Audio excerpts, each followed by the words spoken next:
വീട്ടിൽ വന്നു കഴിഞ്ഞാൽ സിനിമാ നടനല്ലല്ലോ ഞാൻ. അപ്പോൾ അപ്പനും അമ്മയ്ക്കും ഞാൻ മോനാണ്. ചേട്ടനും ചേച്ചിക്കും ഞാൻ അനിയനാണ്. അല്ലെങ്കിൽ എൻ്റെ ഭാര്യയ്ക്കും ഞാൻ ഭർത്താവ്, മക്കൾക്ക് അപ്പൻ. അല്ലാണ്ട് അതിനപ്പുറത്തേക്ക് ഒരു ഇല്ല. ഞാൻ എൻ്റെ സ്വപ്നത്തിൽ ജീവിക്കുന്ന ആളാണ്. അപ്പൊ പിന്നെ ഞാനെങ്ങനെയാ നഷ്ടബോധം ഉണ്ടാവുക? ഞാനെങ്ങനെയാ കംപ്ലൈന്റ് ചെയ്യുക? ഞാൻ സ്വപ്നം കണ്ട ജീവിതമാണ് ഞാനിപ്പോ ജീവിക്കുന്നത്. നമ്മൾ ഒരു ടാഗ് ലൈൻ പോലെ പറഞ്ഞേക്കുന്ന ഒരു ഗതികെട്ട സൂപ്പർ സ്റ്റാറിന്റെ കരളലിയിക്കുന്ന കഥന കഥ ഹാസ്യത്തിന്റെ മേമ്പൊടിയിൽ പറഞ്ഞിരിക്കുന്നു എന്നാണ് ഞാനിതിനെ തുടക്കം മുതലേ വിശേഷിപ്പിച്ചിട്ടുള്ളത്.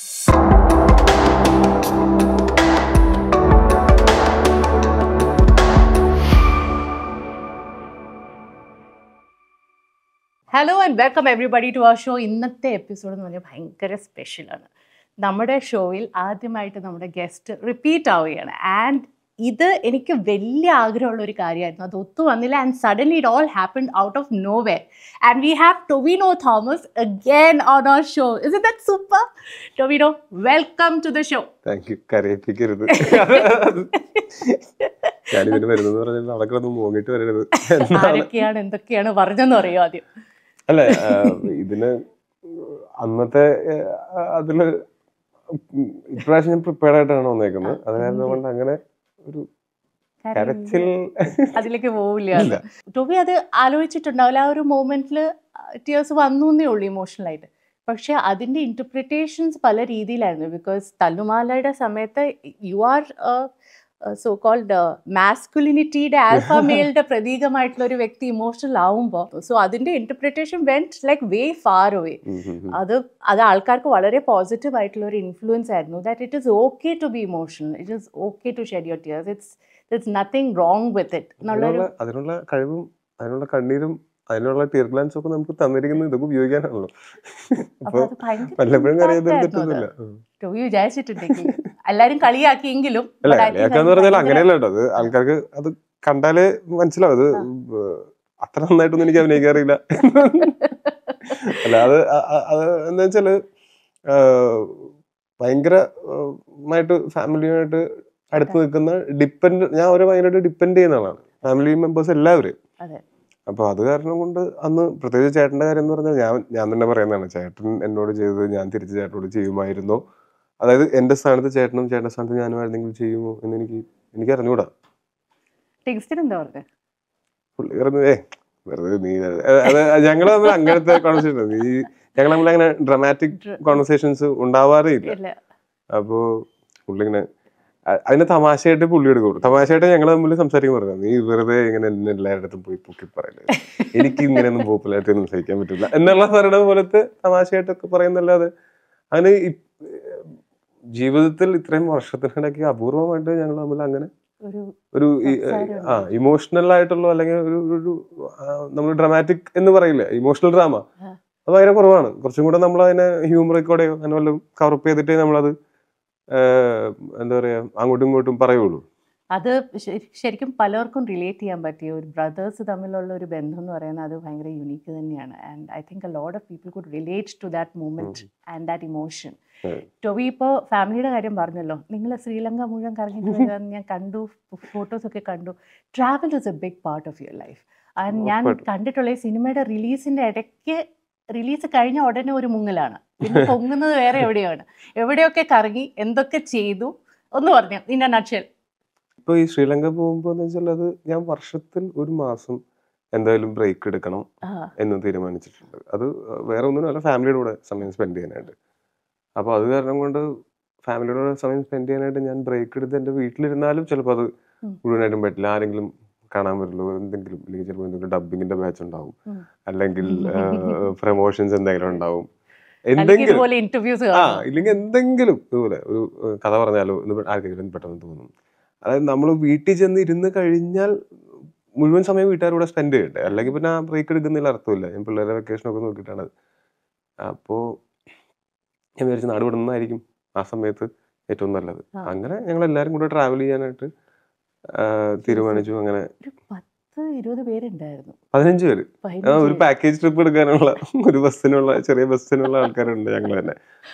അപ്പം ഞങ്ങളെ കുറെ ട്രാവൽ ചെയ്യിച്ചിട്ടുണ്ട്. ട്രാവൽ ചെയ്യിക്കാൻ അന്ന് നമ്മൾ ഇന്ത്യക്ക് പുറത്തൊന്നും പോയിട്ടില്ല. ഞാൻ ആദ്യമായിട്ട് ഇന്ത്യക്ക് പുറത്ത് പോകുന്നത് 2015 എൻ്റെ കല്യാണവും കഴിഞ്ഞിട്ടാണ് ഞാൻ ആദ്യമായിട്ട് ഇന്ത്യക്ക് പുറത്ത് പോകുന്നത്. അതിന് മുമ്പ് ഞാൻ ഇന്ത്യക്ക് പുറത്ത് പോയിട്ടില്ല. അപ്പോൾ അതിന് മുമ്പ് പക്ഷേ ഇന്ത്യക്ക് അകത്ത് ഒരുപാട് ട്രാവൽ ചെയ്തിട്ടുണ്ട്.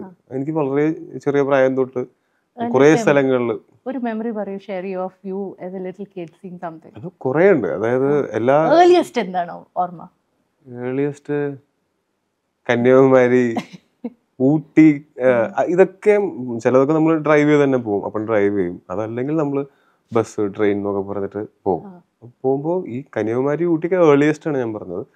അതല്ലാതെ നമ്മൾ അന്ന് തന്നെ ചെന്നൈയിൽ പോയിട്ടുണ്ട്, ബാംഗ്ലൂർ, മൈസൂർ, അങ്ങനെ ഒരു കറക്കം കറങ്ങിയിട്ടുണ്ട്.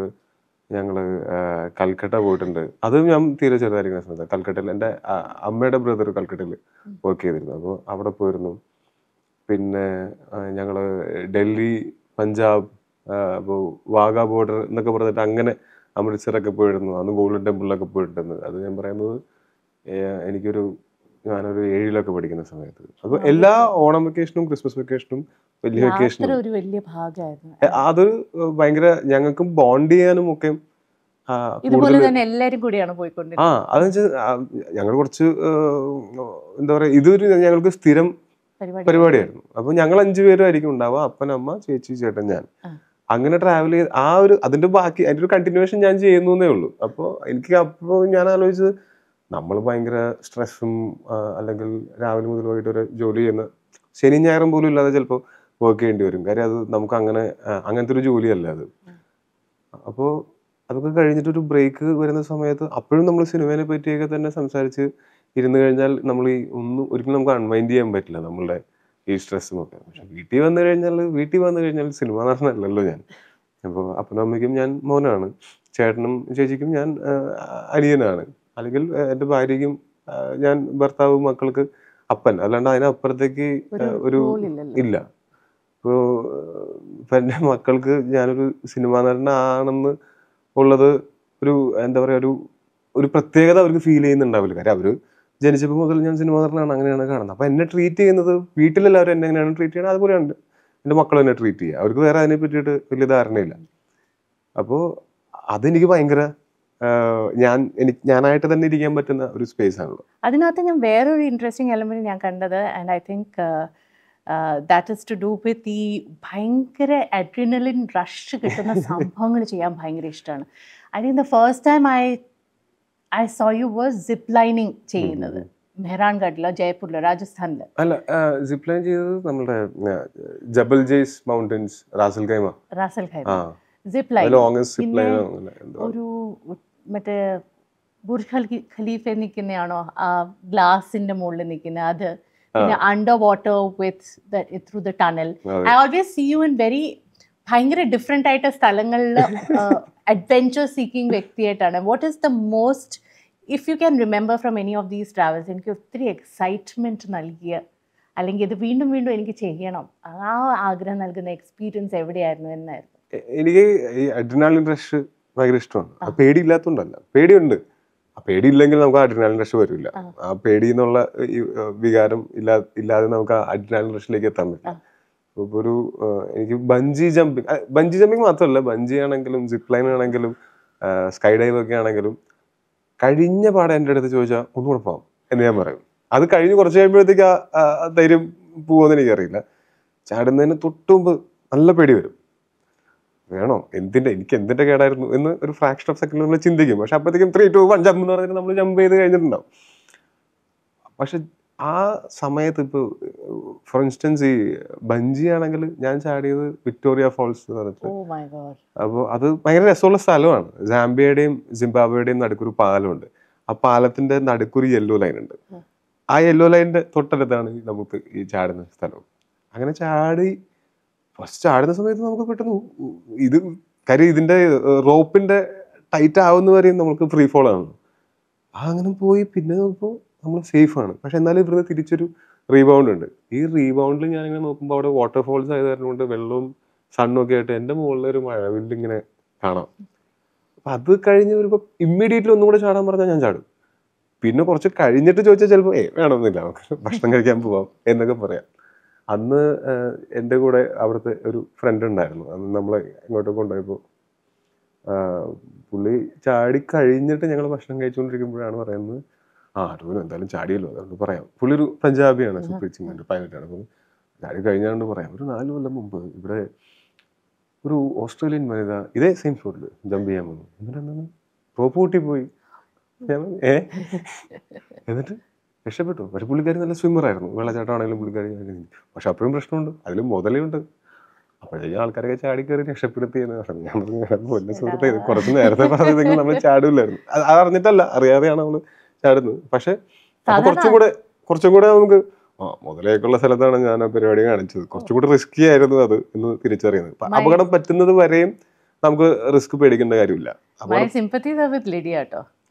ഇത് ഓരോരോ സ്ഥലങ്ങളിൽ പോയി ഓരോരോ എക്സ്പെരിമെന്റേഷൻ. അവളും ഉണ്ടായിരുന്നു സിപ്പ് ലൈനിന്.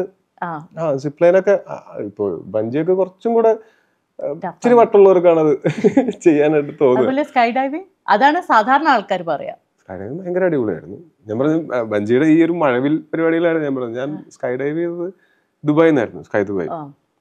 അത് അന്ന് ഞാനും നീരജും ഉണ്ടായിരുന്നു. ഞങ്ങള് അവിടെ ദുബായിൽ മെക്സിക്കൻ അപാരതയുടെ ഒരു ഇവന്റിന് വേണ്ടിയിട്ട് പോയിട്ട്, അപ്പൊ അങ്ങനെയാണ് പ്ലാൻ ചെയ്ത് പെട്ടെന്ന് പോയിട്ട് ഞാനും അവരും പിന്നെ എൻ്റെ 2 വേറെ ഫ്രണ്ട്സും കൂടെ ഉണ്ടായിരുന്നു. എൻ്റെ ഒരു ഫ്രണ്ട്, ഒരു സീനിയറായിട്ട് എൻ്റെ കോളേജിൽ പഠിച്ച ചേട്ടനും പുള്ളിയുടെ ചേട്ടനും ഉണ്ടായിരുന്നു. അങ്ങനെ പോയിട്ട് അതും ഭയങ്കര രസമുള്ള 14,000 ഫീറ്റോ അങ്ങനെ എത്രയുണ്ട് അതിൻ്റെ മുകളിൽ നിന്ന് ചാടുമ്പോൾ. പക്ഷെ അത് നമുക്ക് കുറച്ചും കൂടെ സേഫാണ്. കാര്യം വെച്ചാൽ നമ്മുടെ ബാക്കിൽ ദിവസേന ഒരു 7-8 തവണ ചാടുന്ന ഒരാളുടെ കൺട്രോളിലാണ് നമ്മൾ ചാടുന്നത്. അതുകൊണ്ട് നമുക്ക് കുറച്ചും കൂടെ അതിന് ഇവര് ചിലപ്പോൾ ഇടയ്ക്ക് പേടി. നീരജിന്റെ അടുത്ത് പറഞ്ഞു, നീരജിന്റെ അടുത്ത് പറത്തുന്നത് ഇങ്ങനെ എയറിൽ നിൽക്കുന്ന സമയത്ത് ഇയാളൊരു കട്ടൊരുത്തനാണ് ബാക്കിൽ നിൽക്കുന്നത്. അയാൾ പറഞ്ഞു, സോറി സാർ, പാരഷൂട്ട് ഓപ്പൺ ആവണില്ല, തമാശ കുഴപ്പമില്ല, ഇങ്ങനെയൊക്കെ പറയും. നീരജിന്റെ അടുത്ത് അങ്ങനെ അന്ന് പറഞ്ഞിരുന്നു. നമ്മളെ അവർ കൺട്രോൾ ചെയ്ത് കൊണ്ടുപോവാണ്.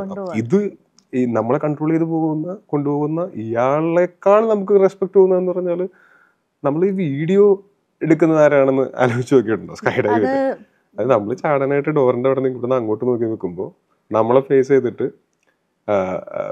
പിറകോട്ട് ചാടുന്ന ഒരാളുണ്ട് ക്യാമറയും പിടിച്ചിട്ട്. ഒരേ ടൈമിങ്ങിൽ ചാടണം, ഒരു ഗോപ്രോ ക്യാമറയും പിടിച്ചിട്ട് പിറകോട്ട് ചാടുന്ന ആൾ.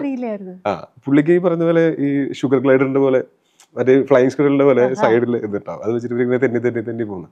അപ്പൊ ഈ വീഡിയോ എടുക്കുന്ന ആള് നമ്മൾ ഫ്രെയിമിൽ വരുന്ന രീതിയിൽ വേണം പിടിക്കാനായിട്ട്. അത് ഭയങ്കര, അത് ഇവർക്ക് ലോഗ് കീപ്പ് ചെയ്യണം. എത്ര തവണ പോകുന്നു അത്രത്തോളം അവർക്ക് ഈ ക്രെഡിറ്റ് പോയിന്റ്സ് പോലെ ഉണ്ട്. അതും ഞാൻ ഈ ഇടയ്ക്ക് ന്യൂസ് കേട്ടിരുന്നു, ആരുടെയോ പാരഷൂട്ട് തുറന്നില്ല. അതൊക്കെ ഒരു പ്രോബബിലിറ്റി ഉള്ള കാര്യം തന്നെയാണ് ഈ ഇടയ്ക്ക്. പക്ഷെ എന്റെ തുറന്നിരുന്നു. അതിപ്പോ ഞങ്ങള് കുറച്ച് നാൾ മുമ്പ് ജോർജിയയിൽ പോയപ്പോ അവിടെയും ഈ പറഞ്ഞ ഗുദാവരി എന്ന് പറഞ്ഞ സ്ഥലമുണ്ട്. അവിടെ ഞാനും വൈഫും ഞങ്ങൾ രണ്ടുപേരും പാരാഗ്ലൈഡിങ് ഒക്കെ ചെയ്തു. പറക്കുക എന്ന് പറയുന്നത് ഭയങ്കര രസമുള്ള ഒരു ഫീലിംഗ് ആണ്. ഒരു കൊമേഴ്ഷ്യൽ പൈലറ്റ് ആവാനുള്ള സാധ്യത ഇല്ല, എനിക്ക് അത്രയും വലിയ ഉത്തരവാദിത്തങ്ങൾ എടുക്കാൻ പറ്റില്ല. എനിക്ക് അതൊക്കെ എങ്ങനെയാ ഇവര് ചെയ്യണത്? അത് ഭയങ്കര ധൈര്യം. അത് ഞാൻ ആലോചിച്ചിട്ടുണ്ട്. എനിക്ക് അങ്ങനെ ഭയങ്കരമായിട്ട് കാർ ഓടിക്കാൻ പോലും ഇഷ്ടമുള്ള ആളല്ല. അതായത് മടിയനാണ് അങ്ങനത്തെ കാര്യങ്ങൾ. ഞാൻ അങ്ങനെ ഒരു പെട്രോഹെഡ് ആയിട്ടുള്ള ഒരാളല്ല ഞാൻ. അപ്പോ ഓട്ടോമൊബൈൽ ക്രേസ് അതൊന്നുമില്ലേ? വളരെ കുറവാ. എന്റെ ഫ്രണ്ട്സ് ഈ പൈലറ്റ്സിനോട് ഞാൻ പറയണത്, ഞാൻ ഈ കോക്പിറ്റില് മറ്റേ ചെറിയ ജെറ്റ്സ് ഒക്കെ ഉണ്ടെങ്കിൽ ചെറിയ ജെറ്റ്സിൽ കോക്പിറ്റിൽ നമുക്ക് ഇരിക്കാമല്ലോ, കോ പൈലറ്റ് ആയിട്ട് ഇരിക്കാം, ഒരാൾക്ക് ഓടിക്കാവുന്നുള്ളൂ. അപ്പോൾ കോക്പിറ്റിൽ ഇരുന്ന് ഫ്ലൈ ചെയ്യുന്ന സമയത്ത് അതെന്നുവെച്ചാൽ ഞാനൊരു വീഡിയോ ഇട്ടിട്ടുണ്ടായിരുന്നു. മറ്റേ കോക്പിറ്റിൽ നിന്ന് തിരിഞ്ഞു നോക്കിയിട്ട് മറ്റേ ഇടപ്പള്ളി സ്റ്റോപ്പിൽ വേണമെങ്കിൽ ആലുവ നടക്കാന്ന് പറയുന്ന അത് മറ്റേ CID മ്യൂസിയത്തിൽ. അപ്പോൾ അതെന്ന് പറഞ്ഞാൽ ഇരിക്കാനായിട്ട് ബാക്ക് സീറ്റ്സ് ഒക്കെ ഫുൾ ആയതുകൊണ്ട് എനിക്ക് പൈലറ്റിന്റെ സൈഡിലാണ് ഇരിക്കാൻ സമയം. അതൊരു 8 സീറ്റർ ഫ്ലൈറ്റ് ആണ്. അപ്പോൾ അത് ടേക്ക് ഓഫിലും ലാൻഡിങ്ങിലും അത് ഭയങ്കര അഡ്രിനാലിൻ റഷ് അവർക്ക് കിട്ടുന്നുണ്ടാവും എന്നാണ് ഞാൻ വിചാരിക്കുന്നത്. അത് ഫ്ലോട്ട് ചെയ്യാണല്ലോ, അത് ആക്ച്വലി ഫ്ലൈ ചെയ്യാണ് എന്ന് പറയുന്ന ഒരു ഇത്. അപ്പോൾ അത് എനിക്കും എക്സ്പീരിയൻസ് ചെയ്യാൻ പറ്റുള്ളൂ. ഞാൻ ഫ്രണ്ടിൽ ഇരുന്നിട്ടാണല്ലോ കാണുന്നത്. പാസഞ്ചർ സീറ്റിലിരുന്ന് മറ്റേ നമ്മൾ ബാക്ക് സീറ്റിലിരുന്ന് കാണുന്നപ്പോൾ സൈഡ് വ്യൂ അല്ല, എനിക്ക് ഫ്രണ്ട് വ്യൂ കാണാം, ഓരോ ടേക്ക് ഓഫും ലാൻഡിങ്ങും ഒക്കെ. അപ്പോൾ അതും ഈ പറഞ്ഞ പോലെ ഭയങ്കര എനിക്ക് അഡ്രിനാലിൻ റഷ് ഷെയർ ചെയ്യാം പൈലറ്റായിട്ട്. ഓടിക്കുന്ന പുള്ളിയാണ്, പക്ഷെ എനിക്ക് അങ്ങനെ അല്ലാതെ എനിക്ക് ഫ്ലൈ ചെയ്യാനായിട്ട് എനിക്ക് അതിനുള്ളൊരു ധൈര്യം ഇല്ല. ഇനിയിപ്പോൾ ട്രെയിൻ ചെയ്താൽ വരുമെന്ന് അറിയില്ല. What are you very possessive about നമ്മുടെ സാധനങ്ങൾ? എന്തിനെ കുറിച്ചാണ്? ഓഫ് കോഴ്സ് ട്രാവൽ ഉണ്ട്, പിന്നെ പൂമ്പാറ്റ പിടുത്തമുണ്ട്. അതൊക്കെ കഴിഞ്ഞിട്ട് അതിനപ്പുറം is there anything that you are particularly attached to? ഒരു ചെറിയ സാധനം, ഒരു something that you really treasure, അല്ലെങ്കിൽ ഏതെങ്കിലും ഒരു സൂപ്പർസ്റ്റിഷനിൽ ബിലീവ് ചെയ്യുന്നുണ്ട് that you actually hold on to? അങ്ങനെ എനിക്ക് അങ്ങനത്തെ എന്തെങ്കിലും ഒരു മെറ്റീരിയലിസ്റ്റിക് ആയിട്ടുള്ള എന്തെങ്കിലും ഒരു സാധനത്തിനോട്, ഒരു ഒബ്ജക്റ്റിനോട് അങ്ങനെ ഭയങ്കരമായിട്ടുള്ള ചെറിയ അറ്റാച്ച്മെന്റ് ഒക്കെ, അങ്ങനെ ഭയങ്കരമായിട്ടുള്ള അറ്റാച്ച്മെന്റ് ഇല്ല. അത് പോയാലും ഓക്കെ എന്നുള്ളതേ ഉള്ളൂ, വേറെ മേടിക്കാം എന്നുള്ളതേ ഉള്ളൂ. അല്ലാതെ ഞാനങ്ങനെ ചെറുപ്പം മുതലേ സൂക്ഷിച്ചു വെച്ചിരിക്കുന്ന അങ്ങനത്തെ ഇല്ല. അങ്ങനത്തെ എൻ്റെ വളരെ കുറവാണ്. മെമ്മറീസ് മാത്രമേ ഉള്ളൂ ചെറുപ്പം മുതലേ ഉള്ളത്. അല്ലാതെ ബാക്കിയൊക്കെ ഈ കാര്യം എനിക്ക് നഷ്ടപ്പെട്ടു പോകുമ്പോൾ ഉള്ള ആ ഒരു വിഷമം, നമുക്ക് മനുഷ്യന്മാരെ നഷ്ടപ്പെട്ടു പോകുമ്പോൾ വിഷമിക്കാം, ഇത് ഒരു ഒബ്ജക്റ്റ് നഷ്ടപ്പെട്ടു പോകുമ്പോൾ വിഷമിക്കാൻ, അതിനും കൂടെ വിഷമിക്കാൻ വയ്യ. അത് കാരണം കൊണ്ട് എനിക്ക് അങ്ങനത്തെ പൊസഷൻസ് വളരെ കുറവാണ്. അങ്ങനത്തെ എന്തെങ്കിലും ഒരു ഭാഗ്യത്തിന്റെ അങ്ങനെയൊന്നും ഇല്ല. അതൊക്കെ എന്തെങ്കിലും അങ്ങനെ ഞാൻ തുടങ്ങിയിട്ടുണ്ടെങ്കിൽ തന്നെ അത് കയ്യിൽ നിന്ന് പോയിട്ടുണ്ടാവും. റാൻഡമായിട്ട് മനസ്സിൽ വന്ന ചോദ്യമാണ്, ഏറ്റവും വലിയ നഷ്ടബോധം എന്ത് കാര്യത്തിലാണ്? ഇപ്പൊ പെട്ടെന്ന് വന്ന ചോദ്യം. അങ്ങനെ ഭയങ്കര നഷ്ടബോധമില്ല. ഞാൻ മുമ്പും ജീവിക്കുന്ന ഒരു വ്യക്തിയാണോ? ഞാൻ എന്റെ സ്വപ്നത്തിൽ ജീവിക്കുന്ന ആളാണ്. അപ്പൊ പിന്നെ ഞാൻ എങ്ങനെയാ നഷ്ടബോധം ഉണ്ടാവുക? ഞാനെങ്ങനെ കംപ്ലൈന്റ് ചെയ്യാം? ഞാൻ സ്വപ്നം കണ്ട ജീവിതമാണ് ഞാനിപ്പോ ജീവിക്കുന്നത്. Actually you are living your dream. ആ തോട്ട് എനിക്ക് ഒക്കർ ചെയ്തിരുന്നു ഞാൻ റിസർച്ച് ചെയ്തുകൊണ്ടിരുന്ന സമയത്ത്. സോഫ്റ്റ്വെയർ എഞ്ചിനീയർ ആയിട്ടുള്ള ഒരു വ്യക്തി, കോഗ്നിസന്റിൽ വർക്ക് ചെയ്തിരുന്ന ഒരു വ്യക്തി, ഇലക്ട്രോണിക് എഞ്ചിനീയറിംഗ് എല്ലാം ചെയ്ത് ഇതെല്ലാം കഴിഞ്ഞിട്ട് ഇതെല്ലാം ഇട്ടെറിഞ്ഞ് starting from scratch and making it in this industry, അതൊരു ചെറിയ കാര്യമല്ല. ഞാൻ ആലോചിക്കും, നമ്മൾ ഓരോ സിനിമയുടെയും സക്സസും ഫെയിലിയറും എന്ന് പറഞ്ഞ് നമ്മൾ ആലോചിക്കാറുണ്ടല്ലോ. പക്ഷെ അതെല്ലാം ഞാൻ ബോണസ് ആയിട്ടാണ് കാണുന്നത്. ഞാൻ സിനിമയിലേക്ക് വരിക എന്നുള്ളതായിരുന്നു എൻ്റെ സ്വപ്നം. ഞാൻ സിനിമയിൽ വന്നു, ഇപ്പോഴും സിനിമയിലുണ്ട്. പിന്നെ ഞാനെങ്ങനെയാ, ഞാൻ സ്വപ്നമാണ് ജീവിച്ചുകൊണ്ടിരിക്കുന്നത്. പിന്നെ ഞാൻ എങ്ങനെ കംപ്ലൈന്റ് പറയും? ഇല്ല, അങ്ങനെ നഷ്ടബോധങ്ങൾ വളരെ കുറവാണ്. ഒരു പക്ഷേ ഇവിടെ വരെ എത്തിക്കാൻ കോൺട്രിബ്യൂട്ട് ചെയ്ത പേരൻസും ഫാമിലി അല്ലാതെ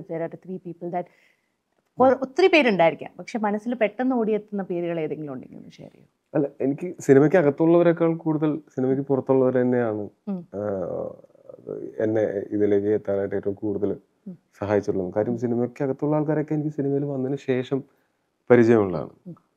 ഇപ്പോൾ അത് ഈ ഫ്രണ്ട്സും ഫാമിലിയും തന്നെയാണ്. പ്രത്യേകിച്ച് കസിൻസും ഉണ്ട്. കസിൻസ് എന്ന് പറഞ്ഞാൽ അവർ ഫാമിലിയുമാണ്, ഫ്രണ്ട്സുമാണ്. അതാണ് കസിൻസിന്റെ പ്രത്യേകത. അപ്പൊ കസിൻസും ക്ലോസ് ഫാമിലി മെമ്പേഴ്സും ബെസ്റ്റ് ഫ്രണ്ട്സും ഒക്കെ തന്നെയാണ് സിനിമയിൽ വരാനായിട്ട് ഏറ്റവും കാരണം. ഞാൻ ആഗ്രഹിച്ചെങ്കിലും ആ ആഗ്രഹത്തിന് കൂടെ ആരും നിന്നില്ലെങ്കിൽ നമുക്ക് ആഗ്രഹത്തിനുമായിട്ട് മുന്നോട്ട് പോകാൻ പറ്റില്ല. ഭയങ്കര ബുദ്ധിമുട്ടാണ്. ടോബി, നമ്മൾ സിനിമയുടെ കാര്യം പറഞ്ഞപ്പോൾ നമ്മൾ അന്ന് സംസാരിച്ചപ്പോൾ ടോബി ഒരു കാര്യം പറഞ്ഞിരുന്നു, എൻ്റെ അൺപ്രെഡിക്റ്റബിലിറ്റിയാണ്, അവിടെയാണ് ഞാൻ റിസ്ക് എടുക്കാത്തത്. That is what I have seen. അതായത് നമ്മൾ മീറ്റ് ചെയ്യുമ്പോൾ തല്ലുമാലയുടെ റിലീസ് ഡേറ്റിന് അന്നാണ് നമ്മൾ മീറ്റ് ചെയ്തത്. നമ്മൾ ആ ഷൂട്ട് ചെയ്തത് രാവിലെ വന്ന് ഷൂട്ട് ചെയ്ത് 1 മണിക്കൂറിൽ ഓടി നേരെ റിലീസിനേക്കുള്ള പ്രീമിയറിലേക്ക് പോവുമായിരുന്നു. അപ്പോൾ അന്ന് മുതൽ ഞാൻ ഒന്ന് നോക്കുമായിരുന്നു എല്ലാ സിനിമകളും. ആ സിനിമകളിൽ പല വേരിയേഷൻസിലുള്ള റോൾസ് ചെയ്തിട്ടുണ്ട്. ഇപ്പൊ അന്വേഷിപ്പിൻ കണ്ടെത്തുകയാണെങ്കിലും അദൃശ്യജാലകങ്ങളാണെങ്കിലും, പിന്നെ അതിൻ്റെ 2018 നാരദൻ, പല തരത്തിലുള്ള റേഞ്ചിലുള്ള ക്യാരക്ടേഴ്സ് ആണ് ചെയ്തത്. നീലവെളിച്ചം, all these characters വളരെ different, and you are true to your word. In fact ഒന്നും റിപ്പീറ്റ് ചെയ്ത് വന്നിട്ടില്ല. now you're talking about when we are talking about this movie Nadigar, അവിടെയും ഒരു തല്ലുമാലയുടെ കളേഴ്സും ഫ്ലേവേഴ്സും കോസ്റ്റ്യൂമും എവിടേക്കോ പോലത്തെ സിനിമയല്ല, പക്ഷെ അല്ല അല്ലേ തല്ലുമാല. അതായത് ഈ കളേഴ്സിലൊക്കെ തല്ലുമാല പോലത്തെ ടെക്സ്റ്റേഴ്സും അങ്ങനെയുള്ള ചിലപ്പോൾ ഒരു ടെക്നിക്കൽ ആസ്പെക്ട്സിലൊക്കെ ചിലപ്പോൾ അങ്ങനത്തെ സിനിമ. പക്ഷെ കഥാപരമായിട്ടും നമ്മൾ പറയുന്ന വേൾഡും ഒന്ന്, നമ്മൾ പൊന്നാനി പോലൊരു സ്ഥലവും അവിടുത്തെ പയ്യന്മാരുടെയും കഥയാണ് പറഞ്ഞിരുന്നതെങ്കിൽ ഇവിടെ പറയുന്നത് ഒരു ആക്ടറിന്റെയും അയാളുടെ ചുറ്റിപ്പറ്റിയിട്ടുള്ള, എന്നാൽ നമുക്കൊരു ആക്ടറിന്റെ സങ്കടം കാണിച്ച ആൾക്കാരെ ഇമോഷണലി മൂവ് ചെയ്യാം എന്നുള്ള അങ്ങനത്തെ ചിന്തയൊന്നുമില്ല. അങ്ങനെയല്ല അത്. അതായത് നമ്മൾ ഒരു ടാഗ് ലൈൻ പോലെ പറഞ്ഞേക്കുന്ന ഒരു ഗതികെട്ട സൂപ്പർ സ്റ്റാറിന്റെ കരളലിയിക്കുന്ന കഥ ഹാസ്യത്തിന്റെ മേമ്പൊടിയിൽ പറഞ്ഞിരിക്കുന്നു എന്നാണ് ഞാനിതിനെ തുടക്കം മുതലേ വിശേഷിപ്പിച്ചിട്ടുള്ളത്. അതായത് ഷൂട്ട് നടക്കുമ്പോഴേ ഞാൻ പറയും, ഇത് ഇന്റർവ്യൂവിൽ ഞാൻ ഇങ്ങനെ പറയുള്ളൂ എന്ന് പറഞ്ഞിട്ട്. ശരിക്കും എനിക്ക് ചെയ്തുകൊണ്ടിരിക്കുമ്പോൾ എനിക്ക് അങ്ങനെയാണ് തോന്നിയത്. അതൊരു കണക്ഷൻ തോന്നിയോ? അത് വിദൂര സാമ്യമുണ്ട്. കാര്യം സ്വാഭാവികമായിട്ടും നമ്മൾ സിനിമ മേഖലയിൽ ജീവിക്കുന്ന ആൾക്കാരാണ്. അപ്പം നമ്മളിവിടെ ഒരു സിനിമ അതിനെപ്പറ്റി, നമ്മളുടെ മേഖലയെ പറ്റി ഒരു സിനിമ എടുക്കുമ്പോൾ തീർച്ചയായിട്ടും നമുക്ക് ഇൻസ്പിറേഷൻസ് എടുക്കാനും നമ്മളുടെ അനുഭവങ്ങളിൽ നിന്ന് അതിനെ നമ്മളൊന്ന് ട്വീക്ക് ചെയ്ത് സിനിമാറ്റിക്കലി പ്ലേസ് ചെയ്യാൻ പറ്റുന്ന സ്ഥലങ്ങളിൽ പ്ലേസ് ചെയ്യും. പക്ഷെ ഇതൊരു ഫിക്ഷണൽ ക്യാരക്ടറും ഫിക്ഷണൽ കഥയാണ്. ആ. നമ്മള് കുറച്ചൊക്കെ നമുക്ക് സിനിമാറ്റിക്കലി കാണിക്കേണ്ട കാരണം കൊണ്ട് അങ്ങനെയാണ് ചെയ്തേക്കുന്നത്. പക്ഷെ ഇത് ശരിക്കും ഒരു ഇമോഷണൽ ഡ്രാമയാണ്. ആദ്യത്തെ ഒരു 10 മിനിറ്റ് 15 മിനിറ്റ് നോക്കിക്കഴിഞ്ഞാൽ ചിലപ്പോൾ ഈ സിനിമ ഭയങ്കര ഒരു കളർഫുൾ യൂത്ത് അങ്ങനത്തെ വൈബ്രന്റ് അങ്ങനത്തെ പരിപാടിയിലാണ് പോകുന്നതെന്നുണ്ടെങ്കിലും പിന്നെ അവിടെ നിന്ന് അങ്ങോട്ട് പോകുമ്പോൾ ഇതെല്ലാം നിലനിൽക്കുമ്പോൾ തന്നെ ഭയങ്കര ഒരു ഇയാളുടെ ഒരു ഇമോഷണൽ ജേർണിയും കൂടെ ഡാർക്ക്നെസ്സും കൂടി അതിന്റെ കൂടെ യാത്ര ചെയ്യുന്നുണ്ട്. ഡാർക്ക്നെസ് എന്ന് പറഞ്ഞു കഴിഞ്ഞാൽ എല്ലാ ലക്ഷറിയും ഉണ്ട്, പക്ഷെ ഹാപ്പി അല്ല അവൻ. അതാണ് എനിക്ക് ആ ക്യാരക്ടറിനെ തോന്നിയത്. എല്ലാ ലക്ഷറിയും ഉണ്ട്, ഒരുപാട് പേര് സ്വപ്നം കാണുന്ന കാര്യങ്ങൾ അയാൾക്ക് കയ്യിലുണ്ട് ഓൾറെഡി. അയാൾ സ്വപ്നം കണ്ട ജീവിതമാണ്. പക്ഷെ അയാൾക്ക് ഒരു പക്ഷെ എൻ്റെ പോലെ റൂട്ടഡ് ആയിട്ട് നിർത്താനായിട്ട് ഉള്ള ഈ ഞാൻ നേരത്തെ പറഞ്ഞ ആൾക്കാരില്ല. അങ്ങനത്തെ ഒരാളാണ്. അതാണ് ഞാനും ഈ ക്യാരക്ടറും തമ്മിലുള്ള പ്രധാന വ്യത്യാസം. സിമിലാരിറ്റിയേക്കാൾ മുമ്പ് ആദ്യം വ്യത്യാസം പറയുകയാണെങ്കിൽ അത് കാരണം കൊണ്ട് തന്നെ ഡയറക്റ്റ് ഓപ്പോസിറ്റ് ആയിട്ടാണ് പല കാര്യങ്ങളിലും ഈ ക്യാരക്ടർ പെരുമാറുക. പക്ഷെ എന്നാൽ ഇയാളൊരു ഈവിളല്ല. സൊസൈറ്റിയുടെ നോംസിലുള്ള എല്ലാ കുരുത്തക്കേടുകളും കയ്യിലുള്ള ഒരാളാണ്. വേണമെങ്കിൽ ഒറ്റ നോട്ടത്തിൽ ഒരു മോറൽ പോലീസിംഗിൽ വൃത്തികെട്ടവൻ എന്ന് പറയാവുന്ന ഒരുത്തനാണ്. പക്ഷെ അയാളുടെ നമ്മൾ കഥ പുരോഗമിക്കുമ്പോൾ മനസ്സിലാവുന്നു ആ സൊസൈറ്റിയുടെ നോംസിൽ അതെന്നൊക്കെ പറഞ്ഞാൽ ഇയാളൊരു ഈവിൾ ആളല്ല, ഒരു പാവമാണ്. സക്സസ് ഹാൻഡിൽ ചെയ്യാൻ പറ്റിയിട്ടില്ല, അത് ശരിയാണ്. പക്ഷെ അയാളൊരു പാവമാണ് എന്നുള്ള പോലെയാണ് നമ്മൾ അയാളുടെ ഒരു ഇമോഷണൽ ജേർണിയാണ്. ഒരു ദുശീലവും ഇല്ലാത്ത ദുഷ്ടന്മാരെ നമുക്കറിയാലോ. ഞാൻ ആ കാര്യത്തിൽ സൊസൈറ്റൽ നോംസിന്റെ കാര്യം പറഞ്ഞല്ലോ. ടോവിക്ക് പേഴ്സണലി ഏത് സൊസൈറ്റൽ നോമാണ് ദൈവമേ ഇതൊന്നും മാറിയിരുന്നെങ്കിൽ എനി നോം ഇൻ സൊസൈറ്റി ഓരോ പ്രാക്ടീസ് ഇൻ സൊസൈറ്റി ടോവിക്ക് ഒട്ടും എഗ്രി ചെയ്യാൻ പറ്റുന്ന ഫ്രാങ്ക് ആയിട്ട് പറയണം? നമ്മൾ എന്തിനെ എതിർത്താലും എന്തിനെ ചോദ്യം ചെയ്താലും ഇത് മാറിയിരുന്നെങ്കിൽ എന്ന് നമ്മൾ പറഞ്ഞാലും നമ്മൾ വിചാരിക്കുമ്പോൾ അപ്പം തന്നെ ഒന്നും അത് മാറില്ല. പക്ഷെ നമ്മൾ വിചാരിക്കാതെ അത് സൊസൈറ്റിക്ക് അതിനെ തന്നെ കറക്റ്റ് ചെയ്യുന്ന ഒരു മെക്കാനിസം ഉണ്ടെന്ന് എനിക്ക് പലപ്പോഴും തോന്നിയിട്ടുണ്ട്. ഇവിടെ ഒരു പ്രകൃതി ദുരന്തമോ അല്ലെങ്കിൽ ഒരു ഭയങ്കരമായിട്ട് പേടിക്കേണ്ട എന്തെങ്കിലും ഒരു കാര്യം കോമൺ സൊസൈറ്റിക്ക് കോമൺ വേൾഡിനോ സംഭവിക്കുന്ന സമയത്ത് നമ്മൾ കാണിക്കുന്ന ആ ഒരു അടുപ്പവും സ്നേഹമില്ലേ, അത് എപ്പോഴും ഉണ്ടായിരുന്നെങ്കിൽ എന്നെനിക്ക് തോന്നിയിട്ടുണ്ട്. കൂടുതലായിട്ട് ആൾക്കാരെ മനസ്സിലാക്കുന്നത്, അതായത് കൂടുതലായിട്ട് സൊസൈറ്റിനെ മനസ്സിലാക്കുന്നതും എന്താണ് ഇപ്പോൾ സൊസൈറ്റിയിലെ ഓൺഗോയിങ് ട്രെൻഡ് എന്ന് ഞാൻ ഓൺലൈൻ നോക്കിയിട്ടല്ല മനസ്സിലാക്കുന്നത്. ഞാൻ ആക്ച്വൽ മനുഷ്യന്മാർ അവരുടെ അടുത്ത് നിന്നാണ് ഞാനത് ഇപ്പം എന്താണ് സൊസൈറ്റിയിൽ നടക്കുന്നത്